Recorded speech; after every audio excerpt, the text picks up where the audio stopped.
ಪ್ರತಿಧ್ವನಿ ಕೇಳಿಸಬೇಕಾದರೆ ಎಷ್ಟು ಮೀಟರ್ ಅಂತರವಿರಬೇಕು? Option A 17 metre, option B 22 metre, option C 25 metre, option D 10 metre.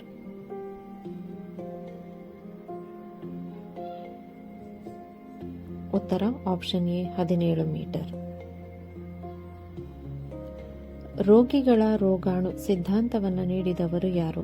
Option A Louis Pasteur, option B Luigi Galvani, option C Fleming, option D Robert hook.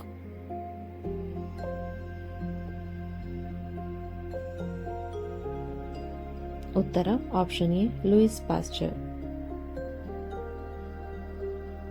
ಯಾವ ಧಾತು ಮುಕ್ತ ರೂಪದಲ್ಲಿ ದೊರೆಯುತ್ತದೆ? Option A ಕಬ್ಬಿಣ, option B ಚಿನ್ನ, option C aluminium, option D sodium.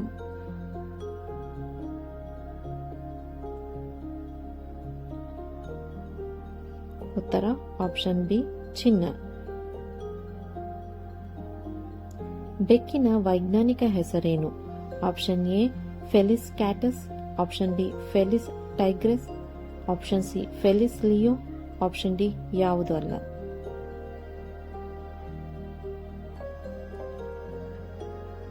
ಉತ್ತರ option A Felis ಕ್ಯಾಟಸ್. ಸಸ್ಯಗಳು ತಮ್ಮಲ್ಲಿ ಹೆಚ್ಚಾದ ನೀರನ್ನು ಈ ವಿಧಾನದಿಂದ ಕಳೆದುಕೊಳ್ಳುತ್ತದೆ. ಆಪ್ಷನ್ ಎ ವಿಸರಣೆ, ಆಪ್ಷನ್ ಬಿ ಅಭಿಸರಣೆ, ಆಪ್ಷನ್ ಸಿ ಬಾಷ್ಪ ವಿಸರ್ಜನೆ, ಆಪ್ಷನ್ ಡಿ ಸಾಗಾಣಿಕೆ.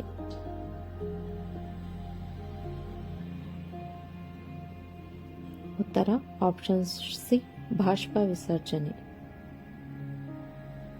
Thanks for watching. Please like and subscribe our channel.